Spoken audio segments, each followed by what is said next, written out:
Bonjour à tous. Et le titre du message que j'ai commencé il y a 2 semaines, c'était Parlons de Noël. Et j'ai bien dit, je ne l'ai pas titré comme Parlons Noël parce que je trouvais que ça sonnait comme Père Noël. Mais Parlons de Noël. Et c'est ce qu'on va continuer de faire ce matin. Mais avant d'aller à ce que j'ai préparé, donc avant d'aller à nos versets, on va aller à un verset que je ne leur ai pas donné. Allez dans Genèse 3,15. Genèse 3,15. Tout début de nos Bibles.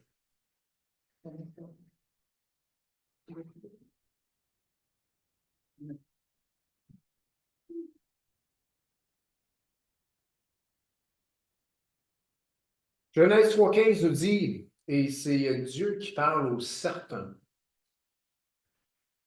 et qui fait référence, qu'on veut ou non, oui, à Ève, mais aussi à Marie, celle qui a porté Jésus. Il dit, je mettrai inimitié entre toi et la femme, entre ta postérité et sa postérité. Celle-ci t'écrasera la tête et tu lui blesseras le talon. Dans la version anglaise, au lieu de postérité, c'est seed, semence. Vous savez, les Écritures, c'est une grande histoire de semences. Et dans le chapitre 3 de Genèse, verset 15, parle déjà de semences. Maintenant, la semence de la femme, donc sa progéniture, si on va plus précisément, l'ovule de la femme. Hein? Et qu'on veut ou non, on sait dans Matthieu, dans Luc, Dieu a couvert Marie de son ombre. Amen. Amen. Amen. Et Marie, couverte par le Saint-Esprit, est tombée enceinte. Amen. Donc, en quelque part, tu as la semence de Dieu. Oui. Amen. Amen. Oui. Oui, il faut. Oui, oui. Et tu avais la semence de la femme. C'était pas une implantation. OK? C'était pas une implantation ou, comment tu appelles ça, les méthodes aujourd'hui, implantation embryonnaire, insémination. Bon, dans ce cas-là, c'était pas une insémination divine, là, OK? Parce que la parole de Dieu parle de la semence de la femme. Pas Dieu qui a mis dans la femme un ovule fécondé, là. Non, non, non. Donc, puis ça, on ne pourra jamais l'expliquer comment ça se fait que Jésus, ayant quand même le génome, si on veut dire, humain ou de la femme, et sans la nature pécheresse, Dieu il a peut-être purifié l'ovule, ça se peut-tu? Oui. Ben oui, Dieu peut tout faire. Mais c'était la semence de la femme. C'était l'ovule de Marie et Joseph. Non, Joseph, il n'y avait rien à faire dans l'histoire. Un serviteur de Dieu qui a fait en sorte que Jésus puisse vraiment naître et sans que Marie soit exposée à la lapidation ou au danger. Il a assumé, il a dit, en quelque sorte, Joseph, il a dit, c'est moi. C'était pas vrai, hein? Mais c'est comme ça qu'il a sauvé sa femme. Parce que dans le temps, si tu tombais enceinte avant d'habiter ensemble, en passant, Joseph et Marie étaient déjà mariés. Selon la culture à l'époque, le mariage était fait aux fiançailles. OK? Et il était consommé lorsque le monsieur avait la maison de prêtre et la femme venait habiter ensemble. Mais il y avait, c'est clair dans Matthieu, Luc, ils n'avaient pas encore habité ensemble et Marie se trouvait enceinte par la vertu du Saint-Esprit. Donc, on peut comprendre, ça a comme mis Joseph à l'empoint. Et la société autour ont regardé Marie et Joseph et bon, qu'est-ce qui se passe, Joseph? Ah, c'est pas moi. Ah, c'est pas toi. OK. Donc, Marie est donc une infidèle. Et on connaît l'histoire. Joseph a un songe. L'ange lui dit, prends Marie, ça vient du Saint-Esprit. Joseph, un homme de foi, a pris sa femme, mais aux yeux de la société, ce qu'il est en train de dire, il est en train de dire en quelque part un mensonge. Il est en train de dire, j'en prends la responsabilité. Donc, ça a permis que Jésus vienne au monde. Mais c'est une histoire de semence. Une histoire de semences. Et Jésus, quand il parle aussi de semences. Amen? Et d'ailleurs, on nous dit qu'on a été régénéré par une semence incorruptible dans Pierre. Amen? La parole de Dieu, c'est une histoire de semences. Je voulais juste vous partager ça avant d'aller à mon sujet principal ce matin. Et cette semence que nous avons, nous pouvons la propager et elle est à propager et cette semence porte toujours du fruit. Amen? Amen. Donc, on va parler de Noël ce matin. Chaque fois que je parle de Noël, on dirait que ça fait 2-3 ans que je fais ça. On dirait qu'il y a quelque chose qui prend des barques, quelque chose qui manque la claque. Et ça va peut-être être ça encore ce matin. Donc, mais parce que j'aime ça regarder.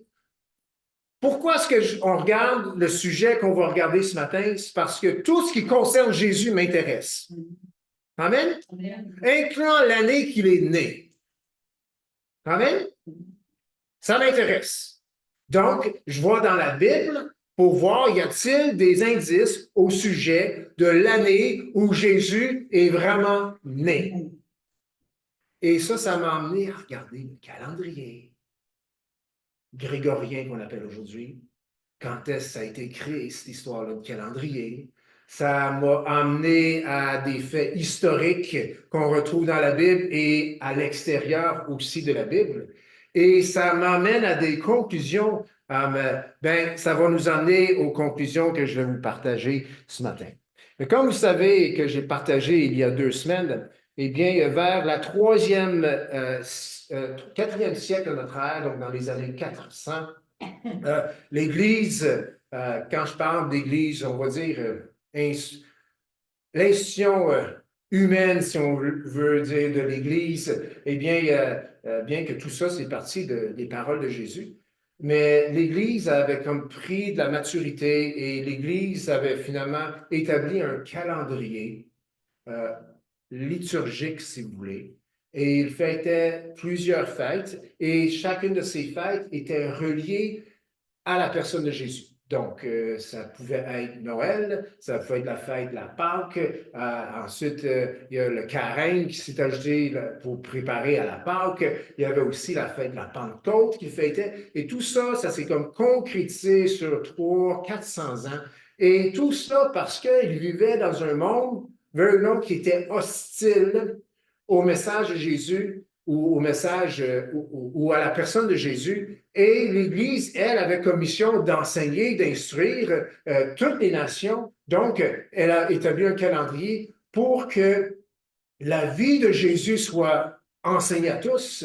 Et il partait après l'an 300, 400, le calendrier était pas mal établi, puis ça commençait début décembre avec l'Avent, Noël, l'Épiphanie, l'arrivée des mages. C'est pas parce que ça respectait l'ordre chronologique ou les dates exactes, ça ramenait juste à la lumière des enseignements, des faits au sujet de la vie de Jésus. Donc, ça finissait avec la Pentecôte. Ces 6 mois-là, eh bien, on apprenait sur la vie de Jésus. Les autres 6 mois, après la Pentecôte, donc juin ou mai jusqu'à décembre, on s'arrêtait sur les enseignements de Jésus. Donc, ce que la première Église a fait, ou l'Église institutionnalisée a fait, c'est qu'ils ont établi un calendrier pour que tout le monde puisse être enseigné régulièrement à chaque année ou une fois par année sur la vie entière de Jésus et aussi un 6 mois focalisé sur les enseignements de Jésus. Quand même bien équilibré. Très sage. Et ça fait ce qu'on a aujourd'hui, c'est-à-dire dans notre culture européenne, américaine de l'Ouest, quoi. Pas de l'Est, la Chine et tout ça, ils n'ont pas du tout ça, okay, mais de l'Ouest. Donc, ça a quand même fait une job pas pire, hein? Parce que même les gens qui n'ont pas Jésus dans leur cœur savent quand même c'est qui Jésus. Hein? Qui est mort, qui est ressuscité. Ils connaissent quand même plusieurs choses, mais ça n'a peut-être pas transformé leur vie. Donc, Luc, Matthieu, c'est les 2 évangiles qui parlent de la naissance de Jésus. Jean parle d'une autre manière, mais pas comme historiquement parlant, plus doctrinalement parlant. Mais on a Matthieu et on a Luc. Et j'aime bien Luc qui est un médecin, et un médecin a le souci des détails. Et lorsqu'il y a un détail sorti par Luc, et c'est important de le souligner et c'est important d'en faire un objet de recherche. Donc, on voit dans l'histoire de Luc, Luc chapitre 1, Luc chapitre 2, l'histoire de Noël et comment cette histoire, eh bien, dépend du miraculeux. C'est entouré de miraculeux et reflète un peu nos vies qui sont un miracle. Amen.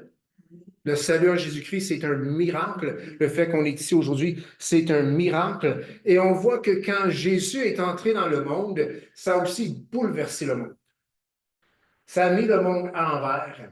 Et il y a les enfants, et j'ai vérifié, les garçons de Bethléem, 2 ans et moins, ont perdu la vie à cause de la venue de Jésus. Ça, c'est un triste fait historique.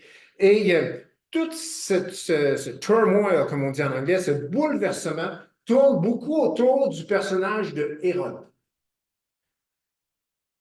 Et quand on parle concernant quand est-ce que Jésus est né, on parle de Noël, et j'aime ça savoir précisément quand est-ce qu'il est vraiment né et comment ce fait de quand il est né peut affecter ma pensée, ma vie. Eh bien, quand on regarde le personnage de Hérode, eh bien, on découvre que Hérode, c'est évidemment un personnage historique. Quand je dis personnage historique, en passant, je crois et nous croyons que la Bible a des faits historiques dedans. Amen? Il y a des faits historiques. Et s'il y a des faits historiques dans la parole de Dieu qui ne sont pas confirmés par des écrits historiques à l'extérieur, nous allons quand même croire ce que la parole de Dieu dit. Amen? Ça en partant. Parce que la parole de Dieu, elle est inspirée, elle est utile pour nous instruire, pour nous exhorter, elle est utile pour nous. Elle est vraie.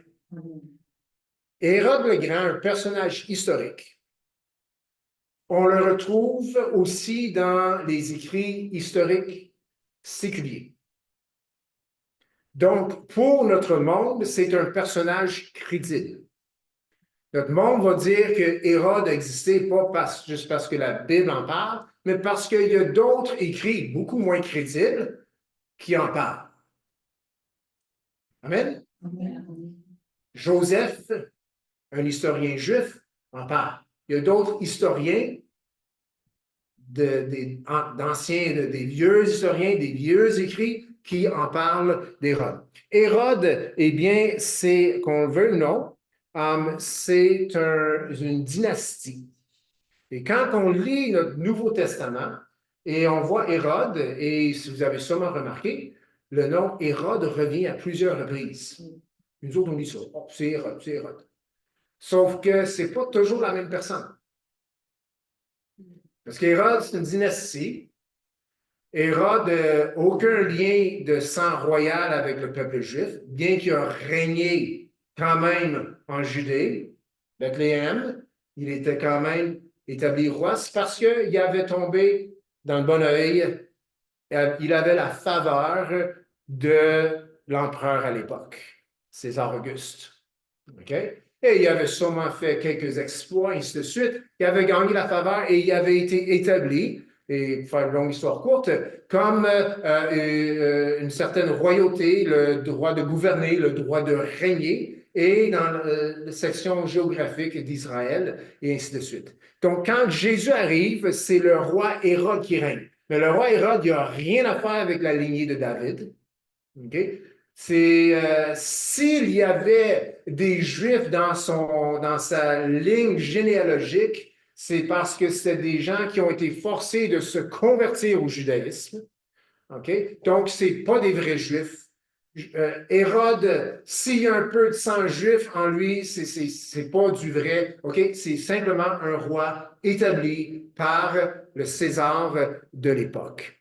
Donc, quand on va dans Matthieu, on voit ici ce personnage historique qui nous donne certains détails autour de l'histoire de Noël ou de la venue de Jésus. Et Matthieu 2, verset 1 dit, Jésus étant né à Bethléem en Judée, quand est-ce que? Au temps du roi Hérode. OK. Au temps du roi Hérode. Et c'est là que les mages arrivent. Donc, il est très clair, si on veut savoir ou aller à la recherche de la date ou l'année où ce que Jésus est né, il est clair, blanc sur noir, c'est écrit que c'était au temps du roi Hérode. Et Luc, Matthieu, ne donnent pas de date. Ils donnent des personnages. Et ce personnage, Hérode, bien, si on veut savoir un peu plus long, c'est pour découvrir un peu sur la date ou l'année de la naissance de Jésus, eh bien, il faut savoir, premièrement, c'est quand le temps du roi Hérode. Puis, s'il y a plusieurs Hérodes, c'est lequel? OK. Donc, on nous dit que ce Hérode, dans Matthieu 2, verset 1, c'est Hérode le Grand, ou Hérode le Premier. C'est le premier Hérode qui, lui, avait eu des enfants, OK, et qui plus tard ont régné à sa place. Hérode le Grand, c'était pas un gentil Hérode, c'était probablement un malade mental, OK, pour faire tuer des enfants gratuitement comme ça à Bethléem, par une simple crise de jalousie, parce que c'est moi le roi, puis là, les mages disent qu'un roi vient de naître. OK, c'est intéressant, un roi vient de naître, c'est pas un prince, un roi qui vient de naître, ça veut dire qu'il est déjà roi. D'habitude, on vient au monde prince, puis le roi il meurt, puis là, le prince il devient roi. Un roi qui vient de naître, on a vu son étoile en Orient, puis Hérode, crise de jalousie, il a même fait exécuter quelques-uns de ses fils, qui étaient probablement meilleurs que lui, et qui avaient peur qu'il prenne sa place. Il les a achevés. Il semblerait qu'il a aussi exécuté sa femme. Pas un beau bonhomme. Pas un gars que tu vas aller prendre un café avec. Hérode le Grand. Wow, quel nom. Et un roi vient de naître et Hérode, ça le met à l'envers, crise de jalousie et très rusé, il dit aux mages, allez le trouver et revenez me voir avec les informations d'où il se trouve afin que moi aussi je puisse aller l'adorer. C'est pour ça, c'est pour que moi aussi je puisse aller et l'éliminer. Donc, il faut comprendre quand on lit Matthieu, quand on lit Luc, il y a une histoire de dynastie ici. Hérode, c'est une dynastie, la dynastie d'Hérode. Hérode, il y avait 3 fils qui sont nommés dans les Écritures. Il y avait d'autres, il semblerait qu'ils se sont fait éliminer, ou quelques-uns, mais tu as Antipas et Luc 3, verset 1. Donc, si on avance un peu, Luc 3, 1, tu as un fils d'Hérode qui s'appelle Antipas. Luc 3, 1, la 15e année du règne de Tibère César. Ponce Pilate, là, on est plus loin, là. Okay? Jean-Baptiste qui s'en vient pour prêcher. Lorsque Ponce Pilate était gouverneur de la Judée, Hérode, tétrarque de la Galilée. OK, qui est celui-là? Et ensuite, son frère Philippe, tétrarque de l'Ithurée et du territoire de la Traconite, Lysanias, tétrarque de l'Abilène. OK, c'est quoi cette histoire de tétrarque? Tétrarque veut tout simplement dire régner sur un corps, un quatrième. OK? Donc, on voit un fils ici. Il faut peut-être ailleurs dans les Écritures ou dans les livres historiques pour savoir que, et souvent, Antipas est souvent nommé Hérode. C'est peut-être le plus vieux, donc Hérode comme son père, mais ici, c'est marqué, lorsque Ponce Pilate était gouverneur de la Judée, Hérode, tétrarque de la Galilée. Eh bien, la raison qu'on sait que ce n'est pas Hérode le Grand, c'est parce que Hérode, ça fait longtemps qu'il est mort. OK? Et on sait que la Galilée, eh bien, c'est Antipas qui a régné dans la Galilée. Et là, on a son frère Philippe. Et Lysianas, c'est pas de la famille. Il y a un autre frère qui avait ce territoire, il n'a pas fait la job et César l'a simplement enlevé ses fonctions. Donc, tu as Antipas, qui est souvent nommé Hérode, Luc 3.1. Tu as Philippe, frère d'Antipas, aussi fils d'Hérode le Grand, Luc 3.1. Puis tu as aussi Archélaüs. Et si vous allez dans Matthieu 2, verset 22, c'est un autre frère des deux autres, un autre fils d'Hérode. Matthieu 2, 22, c'est écrit, c'est le retour de Joseph d'Égypte, mais ayant appris qu'Archélaüs régnait sur la Judée à la place d'Hérode, son père.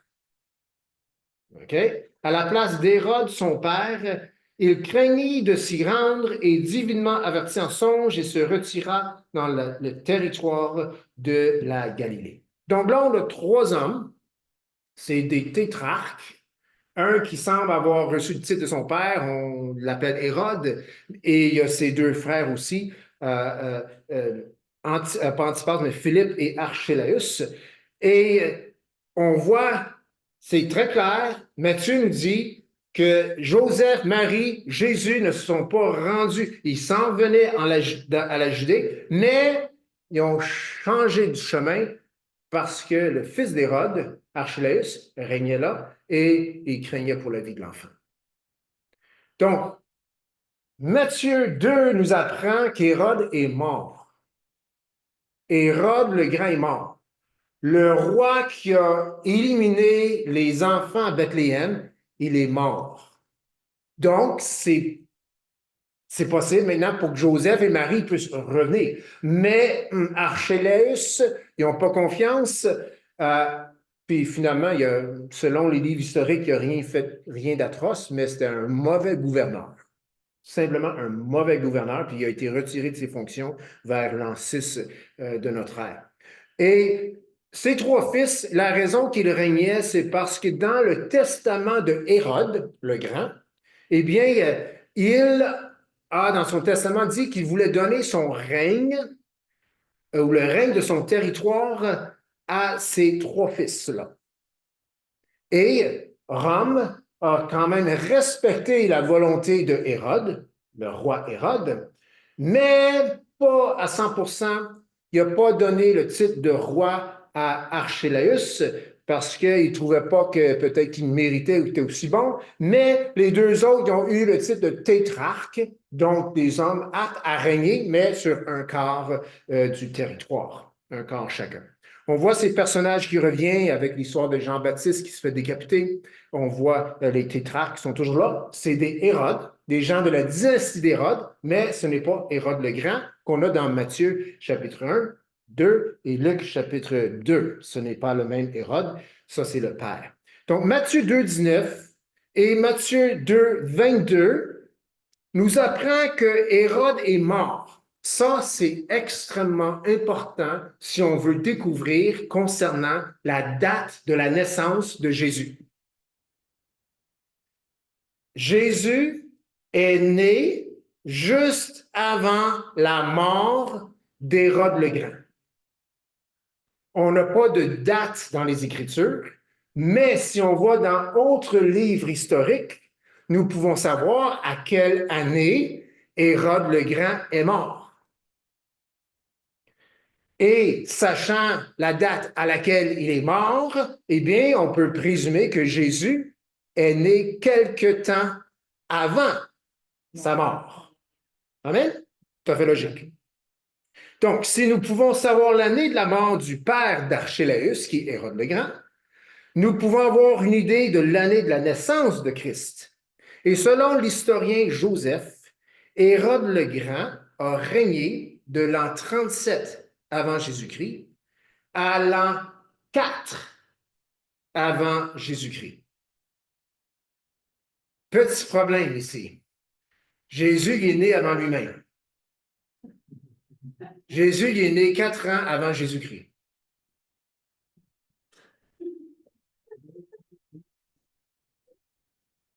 Historiquement parlant, et tous les érudits vont dire, Jésus est né vers l'an 5, vers l'an 4, entre 6 et 4 avant Jésus-Christ, parce qu'ils n'ont pas le choix que de le concorder avec la date de la mort d'Hérode. Jésus ne peut pas naître, sa naissance ne peut pas être après la mort d'Hérode. Impossible. Les Écritures nous disent qu'il a reçu les marches, qu'il a mis Jérusalem à l'envers, qu'il a éliminé les enfants garçons 2 ans et moins de toute Bethléem. Hérode est bel et bien vivant quand Jésus est venu dans ce monde. Donc, si on veut savoir plus précisément quelle est la date ou l'année de la naissance de Jésus, eh bien, on a là un indice, et c'est l'indice le plus clair qu'on a, confirmé par les Écritures premièrement, et confirmé par des sources extra-bibliques. Eh bien, Jésus est définitivement né entre l'an 6 et l'an 4 avant Jésus-Christ. Donc, ça vient de bousiller là, avant Jésus-Christ, après Jésus-Christ. On va voir ça tantôt. Je vous ai dit, hein, chaque fois que je suis sur ce sujet, il y a quelque chose qui se fait saboter. Là, c'est le calendrier. Notre calendrier est plus bon.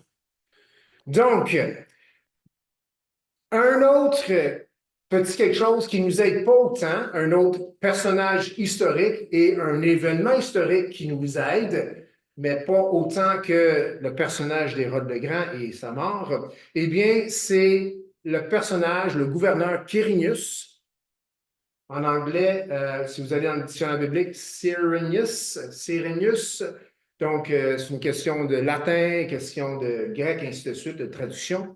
Donc, les traductions peuvent varier. Quirinius, et il y a aussi le recensement. Luc, il y a des précisions. Luc, chapitre 2, verset 2. Luc 2, 2.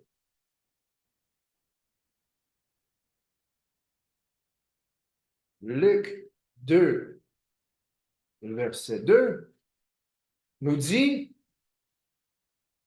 verset 1, en ce temps-là parut un édit de César Auguste ordonnant un recensement de toute la terre. Bon, pas toute la terre connue à l'époque, l'Empire romain. C'était pas le premier recensement, c'est pas le dernier recensement.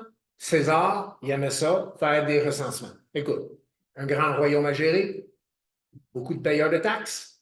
Il faut faire des recensements. Chaque fois qu'il y avait un changement de gouverneur ou de roi, habituellement, il y avait là un recensement. Est-ce qu'une des raisons du recensement, c'était l'âge d'Hérode? Puis il fallait savoir qu'est-ce qu'il y avait sous son règne lors de sa mort pour pouvoir le déléguer à ses 3 fils? Peut-être. C'est toutes des déductions logiques, historiques qu'on pourrait déduire. Donc, Quirinius, les recensements. 2.2, c'est écrit ce premier recensement eut lieu pendant que Quirinius était gouverneur de la Syrie ou de Syrie. Si vous allez un peu plus loin, un autre livre de Luc, Acte 5, verset 37, on voit que Luc parle aussi de recensement. Luc, Acte 5, verset 37. Acte 5, 37. Et c'est Gamaliel qui, les Juifs ne sont pas contents avec l'avancement de l'Église, la propagation de l'Évangile, puis ils veulent éliminer tout simplement les apôtres. Et Gamaliel a dit, faites attention. Battez-vous pas contre Dieu. Si c'est le Dieu, vous allez perdre. Et rappelez-vous qu'il y a eu d'autres hommes avant celui-là. Ça a duré un temps et ils sont disparus. Acte 5, 37 nous dit, après lui, donc après Theudas, verset 36, après lui parut Judas le Galiléen à l'époque du recensement, et il attira du monde à son parti, et périt aussi, et tous ceux qui l'avaient suivi furent dispersés. Donc Luc parle ici de l'époque du recensement. Et dans le chapitre 2, on parle au verset 2 d'un recensement qui a eu lieu sous Quirinius. Petit problème ici. Nous, on n'a pas de problème avec ça. OK? Mais les historiens, le monde séculier, va dire qu'il y a un problème ici parce que Quirinius était gouverneur de la Syrie vers l'an 6 de notre ère. Et qui aurait fait, oui, un recensement parce que un des fils, le troisième fils, c'est-à-dire Archélaüs, faisait pas bien sa job. Et Quirinius a dû intervenir et il a fait un recensement et probablement plus un recensement financier que de dénombrement parce qu'il allait avoir un transfert de pouvoir. Parce qu'Archélaüs s'en allait perdre ses titres. Il n'y a pas de mauvais gouvernement, tout simplement. Donc, ils disent, écoute, désolé, ça voudrait dire que Jésus serait venu au monde à l'an 6 après Jésus-Christ.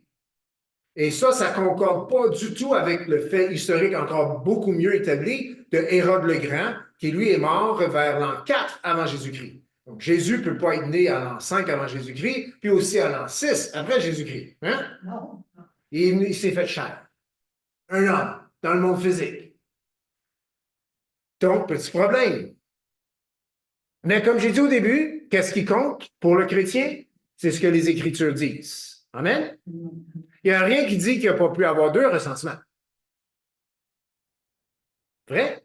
Quirinius, il aurait pu faire deux recensements à deux périodes différentes de l'histoire.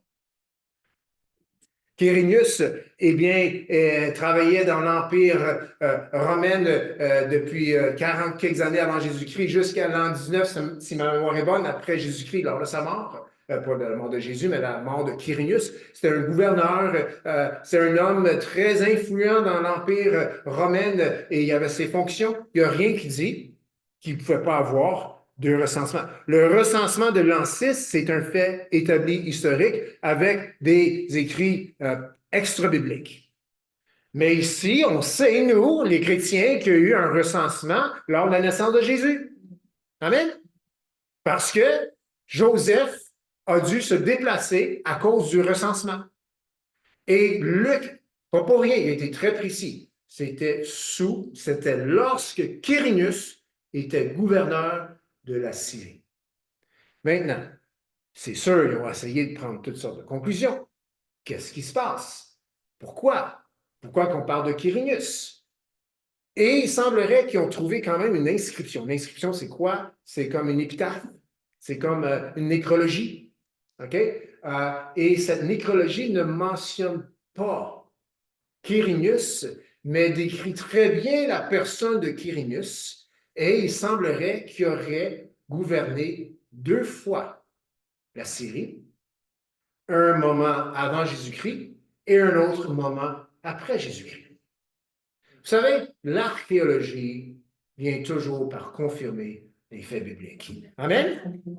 Donc, c'est très plausible, mais c'est pas clair comme le décès, la mort du roi Hérode. Quirinius, ce personnage nous aide pas autant présentement. Oui, par la foi, on le sait. La foi, la confiance qu'on a dans les Écritures, on ne le met pas en doute, mais historiquement parlant, ils sont un petit peu en retard. On n'a pas encore découvert les faits qui appuient ce fait-là. Amen? Nous autres, on n'a pas de problème avec ça. Les gens du monde, ils ont peut-être un problème, mais ça, c'est pas le nôtre. Amen? Amen? Yes, OK. Donc,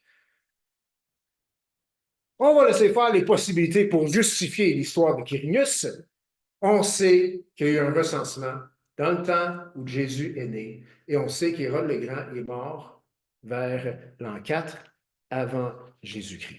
OK.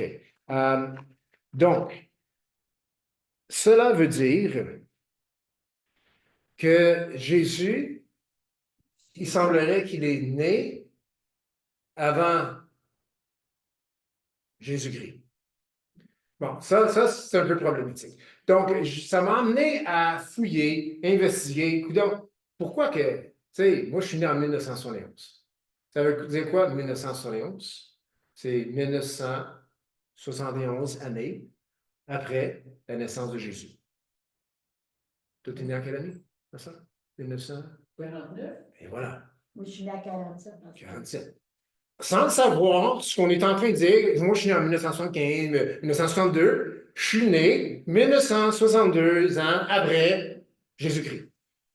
C'est ce qu'on est en train de dire quand on donne notre année de naissance.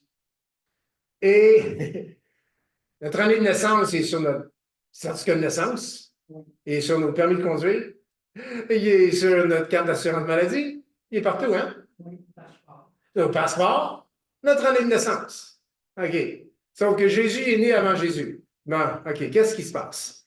Donc, je me suis posé la question, mais d'où vient ce système-là d'année?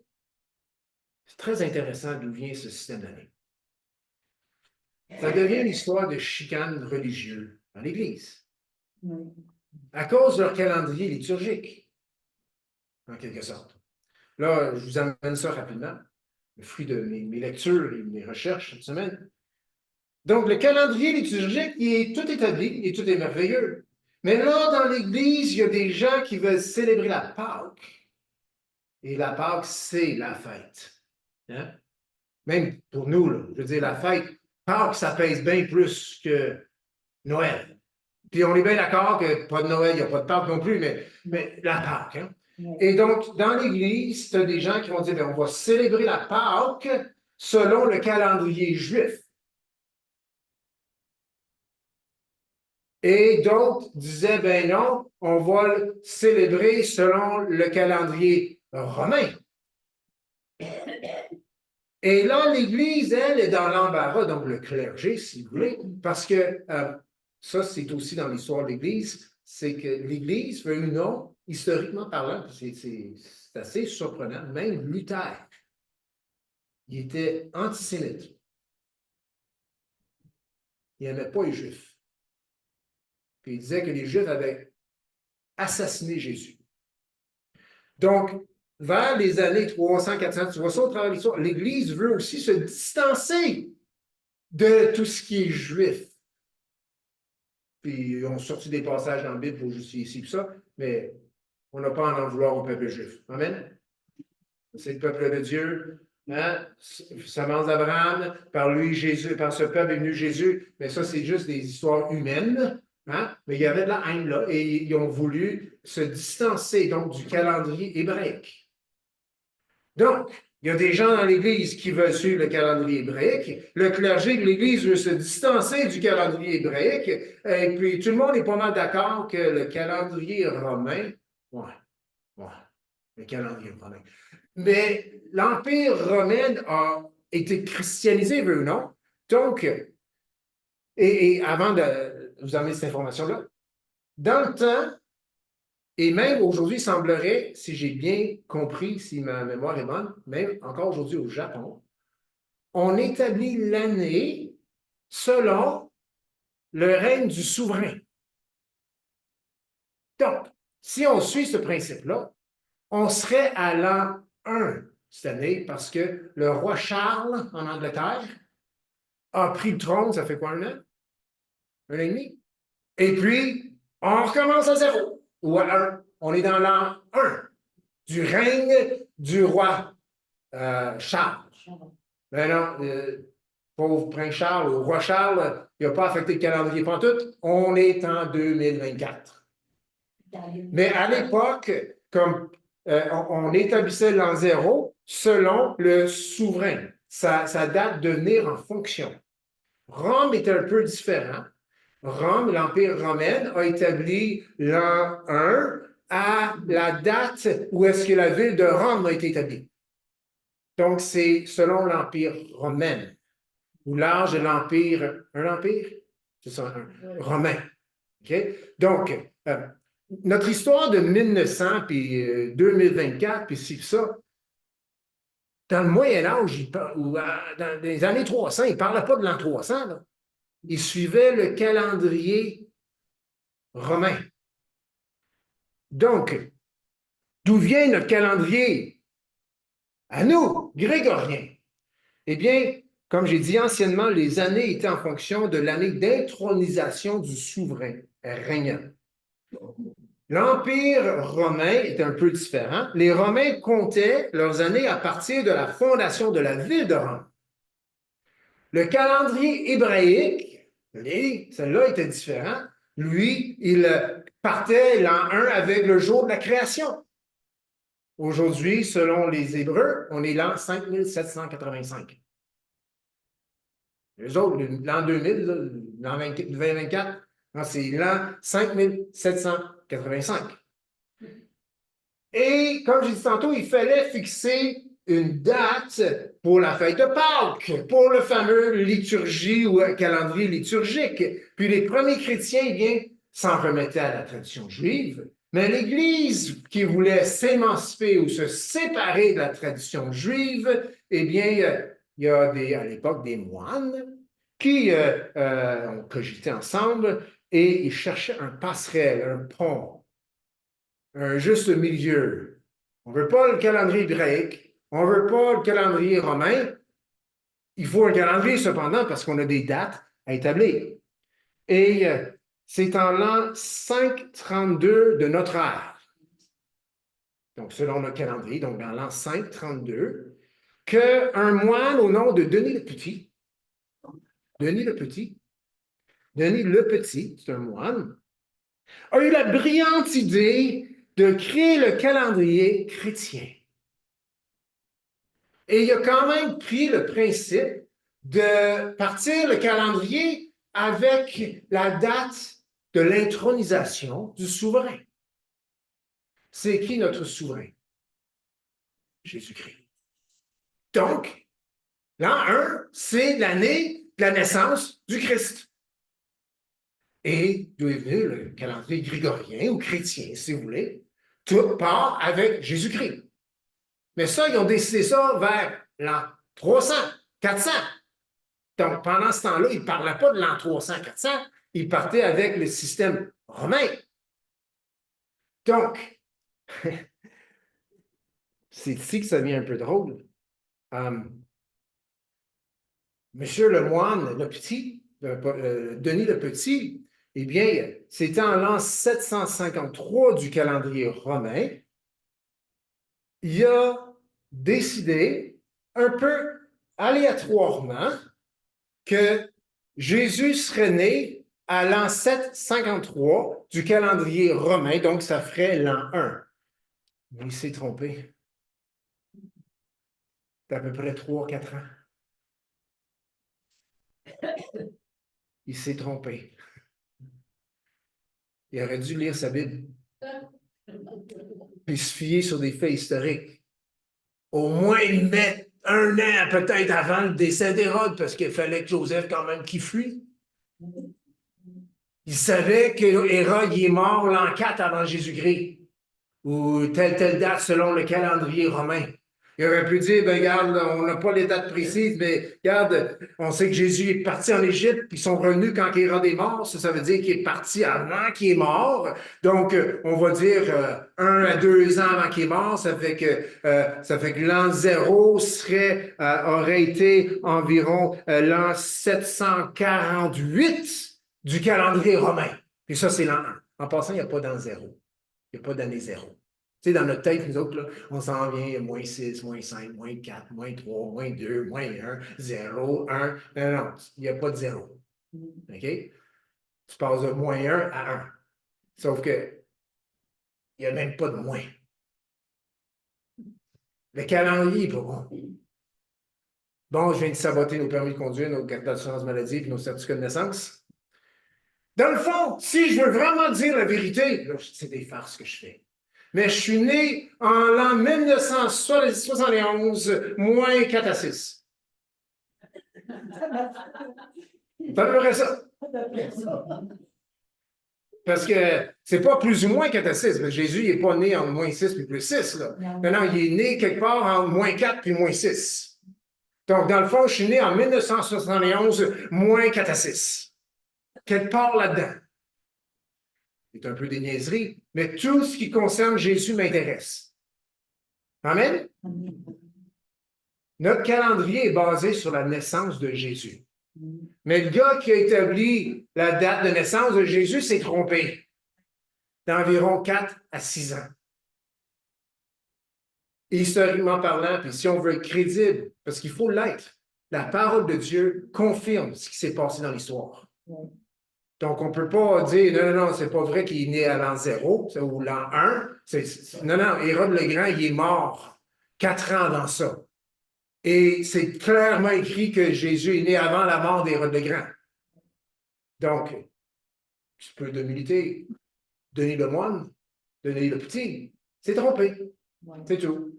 Et le calendrier sur lequel on se fie aujourd'hui, et même proche de la moitié du monde se fie aujourd'hui, il est juste erroné. C'est tout. Dans environ quelques années, c'est correct, parce qu'il faut juste des chiffres pour s'y situer quelque part. Hein? C'est pas plus grave que ça. Mais ce qui concerne Jésus nous intéresse. Amen? Donc, peut-être un peu différent de ce que je vous apporte ce matin, mais c'est ça. Donc, l'année, là, 2 ans ou l'année passée, j'ai dit que la crèche ne représente pas vraiment ce qui s'est passé à la fête de Noël. Parce que les mages sont dans la crèche et les mages sont venus plus tard. Amen? Puis ils ont trouvé Jésus, le petit enfant, pas le bébé. Ils ne l'ont pas trouvé dans la crèche, ils l'ont trouvé dans la maison. On voit ça dans Luc, hein, ou dans Matthieu. Donc, on voit que ce qu'on dit de Noël aujourd'hui n'est pas nécessairement les faits ou ce qui s'est passé. Eh bien, c'est la même chose un peu avec la date de naissance ou l'année de naissance de Jésus. C'est juste bon de savoir. Parce que moi, je suis un chrétien, puis vous autres aussi. Amen? Puis Jésus, ce n'est pas juste pour déterminer la date de ma naissance. Non. Jésus a déterminé notre éternité.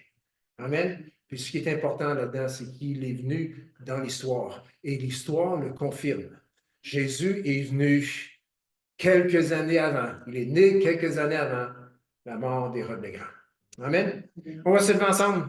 On va terminer la prière. Seigneur Jésus, merci. Merci qu'on peut célébrer Noël, qu'on peut fêter ta venue. Et Seigneur, en toute franchise, en toute honnêteté, Seigneur, les faits, Seigneur, confirment toujours la vérité. Parce que des faits, c'est des choses qui se sont passées. Et souvent, Seigneur, les gens peuvent ne pas vouloir croire en toi parce qu'il manque des faits. Mais Seigneur, c'est ça la foi. C'est de croire en toi, c'est de placer sa foi en toi, sans nécessairement avoir les faits. Mais ce qui est merveilleux avec toi, Seigneur, c'est que les faits finissent toujours par venir à l'appui. Mais Seigneur, en toi, nous avons cru. Et Seigneur Jésus, ta parole nous dit que tu es venu. Et c'est bien beau, les faits historiques confirment que tu es venu, puis même déterminent à proximité en quelques années près l'année d'où tu es venu. Mais Seigneur, ce qui est important pour nous, c'est que tu es venu. Et les hommes en ont été témoins. Seigneur Jésus, merci d'être venu. Merci pour l'incarnation. Sans la crèche, il n'y a pas la croix. Sans ta venue, sans ta naissance, il n'y a pas ta mort. Et sans ta mort, il n'y a pas la résurrection. Et Seigneur Jésus, sur ces choses sont établies, sont basées notre foi. Tu es le seul Dieu vivant, l'unique Dieu vivant. Et nous te célébrons, Seigneur Jésus. Et oui, nous célébrons même ta naissance parce que c'est vrai, tu es venu dans ce monde en tant que bébé. Tu as revêtu la chair humaine, une chair semblable à la nôtre. Ce fut miraculeux, ce fut immaculé, ce fut 100% pur. Et c'est la semence de Dieu, oui, avec la semence de l'homme, des hommes, oui, qui a fait en sorte que Christ est incarné et que Dieu s'est fait chair. Seigneur, merci. Et c'est dans ton précieux nom que nous avons prié, que tout le monde peut dire Amen. On peut s'asseoir. Bonne semaine à ceux sur YouTube. J'espère que ceci vous a été utile.